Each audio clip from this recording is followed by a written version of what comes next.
Dai-nos Bíblia, necromante, dai-nos Bíblia. Fazei os mortos falarem, necromante, fazei os mortos falarem. Está ficando animado o negócio aqui na tenda, hein? Cláudio Bersot, meu muito obrigado. Estamos na segunda série da série A Bíblia Toda, verso a verso. É coisa para 10 anos. Já vencemos um capítulo. Há uma playlist de Gênesis um inteiro, cada versículo. Eu fiz a minha interpretação, fiz a minha tradução, brigo com quem quiser no planeta sobre a tradução que eu fiz, e fiz a minha interpretação. Brigo também sobre a minha interpretação, mas é daquele jeito, né? Vai que eu errei. Acho que está certo. Eu não publicaria se eu não achasse que está certo. Posso defender tudo que eu fiz diante de qualquer um, mas não me ouça como oráculo. Não tome estas barbas longas, frutos da quarentena, e que agora compõem o meu personagem, o necromante, como a revelação de um profeta que sabe das coisas. Eu não sou profeta e não sei das coisas. Exegese é trabalho técnico, científico, sujeito a erro. Então, vamos com calma. Nesse momento, a tenda está repleta de gente com dificuldade de avaliar com critério o trabalho feito. Vocês não dominam o hebraico, não dominam a exegese, podem estar sendo enganados. Pureza de coração. Não estou aqui para enganá-los. Se não acreditam em mim, acreditem em Isabel, a minha esposa. Ela não permitiria que o marido dela fosse um sacripanta. Não estou aqui para enganá-los. Mas eu posso estar enganado na exegese que eu faço. Se eu apresento publicamente é porque eu acho que ela aguenta a pressão, entendem? E agora comecei a segunda série. Vamos pegar Gênesis 2, 4b até 3, 24. 2 capítulos. E são capítulos fundamentais da espécie humana, porque a nossa desgraça nos 2 últimos 2.500 anos deriva da interpretação dessa passagem. Pecado original, queda, pecado, a mulher dominada pelo homem, toda esta lavagem de porcos, que é a história da interpretação desse texto, nós vamos trazer isso à tona. Vai feder, o chorume vai exudar pelas janelas, para a gente purgar o nosso corpo desse veneno. E vamos finalmente perguntar a quem escreveu o texto, para quem ele trabalhava. E só quando descobrirmos para quem ele trabalhava, já sabemos que daí não pode vir coisa que preste. Porque nós não nos enganamos com os autores da Bíblia, não. Não nos enganamos, não. Eu não me engano com as pessoas. Sei bem quem as pessoas são. Porque os autores da Bíblia seriam diferentes. O autor de Gênesis 1 trabalha para o rei. É um homem da classe dominante. Gênesis 1 é um texto da classe dominante. Desnudamos, o texto está lá. É um texto de legitimação da autoridade do rei. Mas nada. Gênesis 2:3 trabalha para outros senhores. E vamos começar a descobrir lentamente. Mas nessa viagem, descobriremos coisas interessantes até sobre nós mesmos. Não que o texto fale alguma coisa sobre nós, mas nós vamos perceber a tolice em que nós nos vimos enfiados por um analfabetismo funcional endêmico nas igrejas e uma instrumentalização desse texto para a manutenção de comportamentos programados pelas classes dominantes para controlar os nossos corpos, as nossas mentes, as nossas vozes. Vamos desmontar isso tudo impiedosamente. Mas com técnica, não quero fazer espetáculo desconstrucionista se não tiver fundamentação exegética. Quero que tenha fundamentação exegética. Não quero perder o contato com a ciência. E se disso derivar alguma libertação das pessoas presas a um obscurantismo, ótimo. Mas o objetivo não é a libertação, o objetivo é a exegese. Lamento, eu tenho que ser honesto. eu estou aqui para fazer exegese. Só que eu tenho compreensão do poder libertador dessa exegese. Mas não estou aqui para libertar ninguém. Estou para fazer exegese. Mas quem se aproximar, não tenho dúvida alguma. Se tiver um tantinho assim de desejo de liberdade, puf! Vamos lá? Um único verso. Gênesis 2, versículo 7. E modelou Yahvé Elohim, o homem, do pó da Adamá, do pó do solo, do pó do chão, não da terra. Não é Eretz, é Adamá. E soprou nas narinas dele um fôlego de vida. E se tornou o homem uma garganta viva. Vou de novo. Você poderia traduzir esse verbo como formou, mas é um verbo próprio das tradições metalúrgicas, dos raras, de modelar a pedra, modelar o ferro, modelar a madeira. E se você imaginar, você está pegando o pó, né? E modelando o pó. Então, lendo de novo, e modelou, e formou Yahvé Elohim, o homem do pó do solo, do pó do chão. Não é barro, hein? É pó. E soprou nas narinas dele um fôlego de vida. E tornou-se o homem uma garganta viva.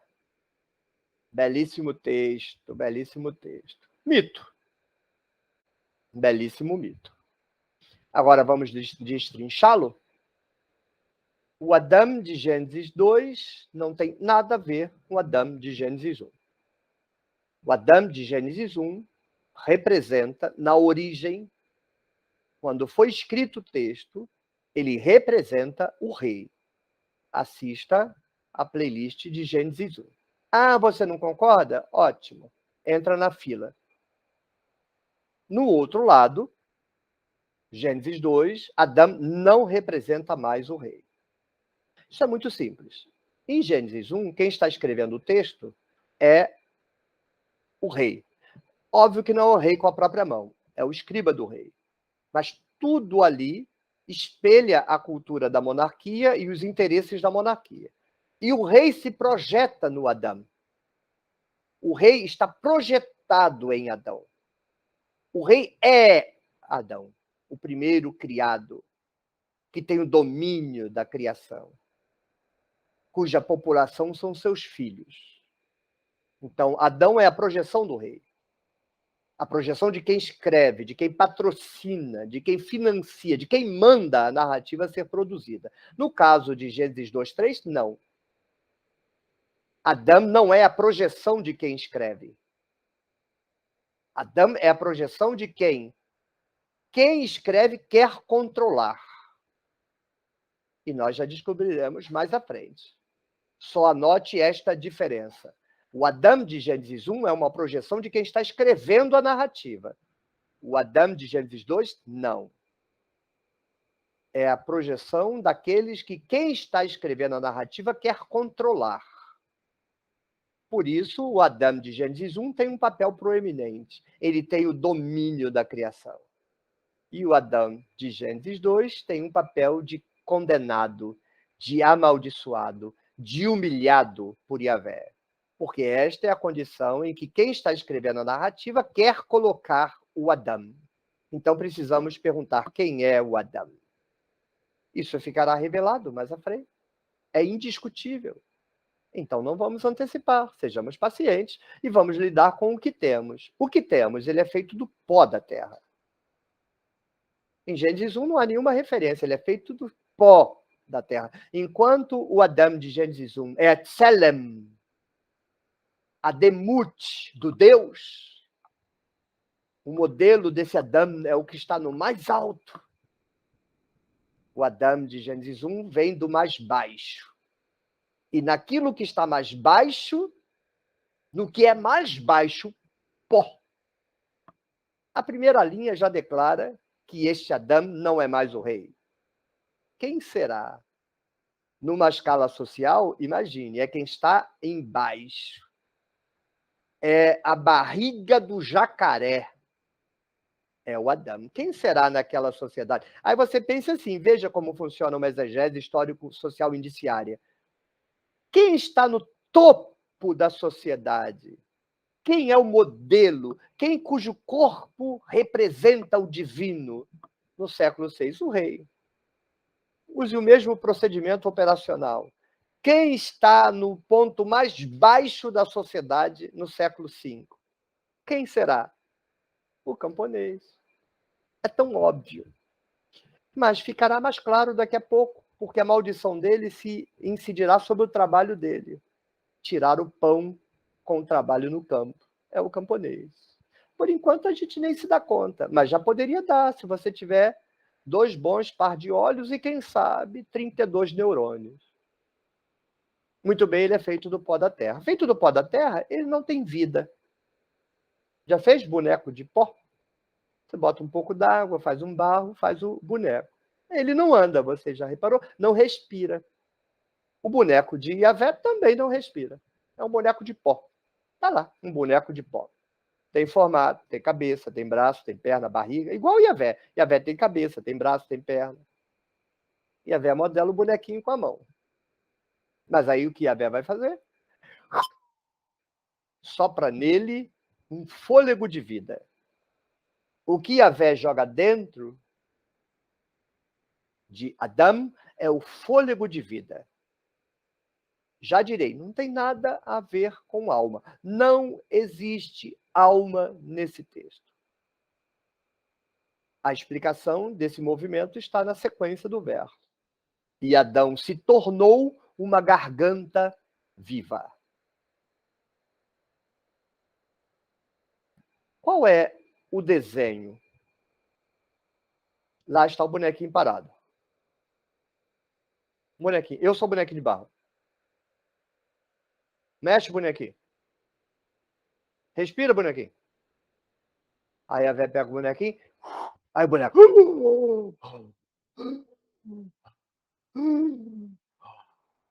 Agora o bonequinho tem uma garganta viva. É só isso. Não tem mais nada aí. Esse texto vai superar, inclusive, a consciência de vida após a morte do período anterior. Isso terá que ser demonstrado mais à frente, mas eu já antecipo nessa introdução. Uma das funções desse texto é acabar com a doutrina da vida após a morte, em que os abramitas baseavam a sua religiosidade. O conceito anterior, o conceito dos abramitas, o conceito dos israelitas, é o conceito do duplo ou do gêmeo. Coloquem no Google twin ou double. Twin, gêmeo em inglês, ou double. E bota alguma coisa, antropologia, Antigo Oriente Próximo, porque essas palavras são vagas demais, você vai cair em sites que não tem absolutamente nada a ver com a nossa discussão. Então você bota twin e double, gêmeo e duplo, mas aí bota uma palavra crítica do lado, né? Crescente Oriente Fértil, vida... Crescente Oriente Fértil. Crescente Fértil, Antigo Oriente Próximo, vida após a morte. Aí você vai cair num conjunto de textos que vai explicar para você como era o conceito de vida após a morte antes dos persas, antes dos gregos. É o conceito de duplo ou o conceito de gêmeo. Você vai viver no mundo dos mortos, o seu duplo vai viver no mundo dos mortos. Você se desfaz dos ossos, você se desfaz da carne, mas o seu duplo, em que você consiste, não é uma alma que está dentro de você, vai para o mundo dos mortos. É um conceito muito diferente, mas o que deve caracterizar aí é que não há um dualismo de espírito e corpo, não existe isso. Por isso, esse duplo, esse gêmeo, come, bebe, eventualmente, inclusive, casa. A vida no Sheol é como a vida dos homens. E os Elohim, porque quando você morre, você vira um Elohim. O Elohim que o morto é como os Elohim do mundo celeste. Comem, bebem, andam, caminham, falam, têm corpo. Por isso os egípcios botavam comida, por isso os romanos davam comida para os antepassados. Por isso Jesus comeu pão, vinho, mel, urinou, defecou, depois da ressurreição, no mito da ressurreição. Porque a ressurreição é concebida como uma vida, não um fantasma. O docetismo é de orientação grega. Né? Não, Jesus não pode ter corpo porque ele é bom. O corpo é mau, então ele só pode ser um fantasma. Não tem nada a ver com o judaísmo. O sacerdote vai acabar com essa crença, vai acabar com a vida após a morte. Essa informação que eu estou te dando, você encontraria ela como correta aplicada a Eclesiastes. Em Eclesiastes, os bons comentaristas vão reconhecer. Eclesiastes concebe que morreu, acabou. Mas eles não vão dizer o que eu estou dizendo. Você não vai encontrar o que eu estou dizendo sobre Gênesis 2:3. Para Gênesis 2:3, o homem é um pó de barro com a vida divina impregnando. E a vida é a garganta viva, a garganta que respira. Quando a garganta para de respirar, o pó volta para a terra, acabou. Não tem mais vida após a morte. A doutrina de Eclesiastes não é uma doutrina fora da curva. É a doutrina do judeu do segundo templo. Está claro isso?